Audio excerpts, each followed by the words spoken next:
بسم اللہ الرحمن الرحیم۔ ایک آیت بتانے والا ہوں، اس کے بے شمار فائدے ہیں، لیکن سب سے پہلے کہ اس آیات کو، اس وظیفے کو دنیاوی اور ناجائز اعراض و مقاصد کے لیے استعمال نہ کریں۔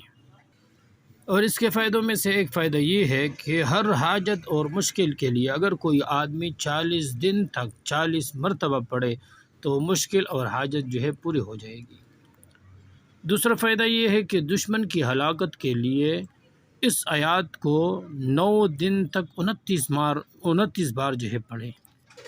اور اسی طرح جو ہے حاسدوں کو دفع کرنے کے لیے 29 دن تک 29 بار جو ہے اس کو پڑھیں۔ اسی طرح نوکری اور جاب پانے کے لیے 10 دن تک 10 بار پڑھ لے، اور اس طرح بیماری اور عادے سرد کے درد کے علاج کے لیے 7 دن تک 7 مرتبہ پڑھ لے۔ اسی طرح جان مال اور اولاد کی سلامتی کے لیے روزانہ دن میں 5 بار پڑھیں۔ اسی طرح دشمنوں کے مقابلے کے لیے روزانہ بصدق دل 1 مرتبہ پڑھ لیں، اور اسی طرح تمام حاجات و مرادات کے لیے روزانہ 3 مرتبہ پڑھ لیں۔ تو انشاءاللہ یہ مجرب وظیفہ ہے، مجرب قرآنی وظیفہ ہے۔ اس کو اگر آپ پڑھ لیں تو آپ کے مشکلات جو ہے اللہ تعالیٰ آسان فرمائیں گے، اللہ تعالیٰ دور کر دیں گے۔ اور وہ آیات یہ ہے، سورۃ آل عمران کی آیات ہے، ثم انزل علیکم من بعد الغم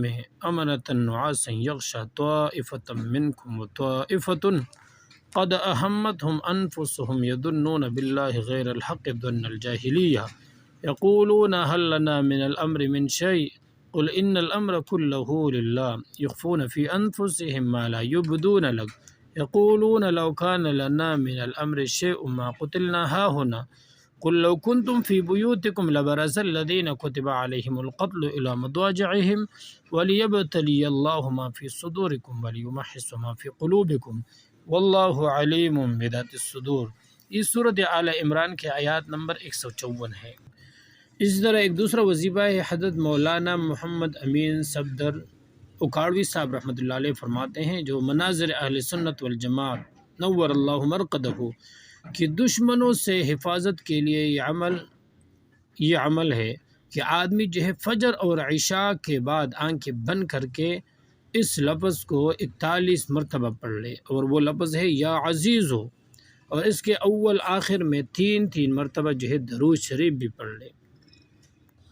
اور پھر آخر میں جو ہے ان الفاظ سے دعا کر لے کہ یا اللہ آپ کے علم میں جو میرے دین و دنیا کے دشمن ہے ان کے شر سے میری حفاظت فرما۔ حضرت امین اکھاڑوی صاحب رحمۃ اللہ علیہ فرماتے ہیں کہ اس عمل سے بہت سے لوگوں کو اللہ تعالیٰ نے فائدہ عطا فرمایا۔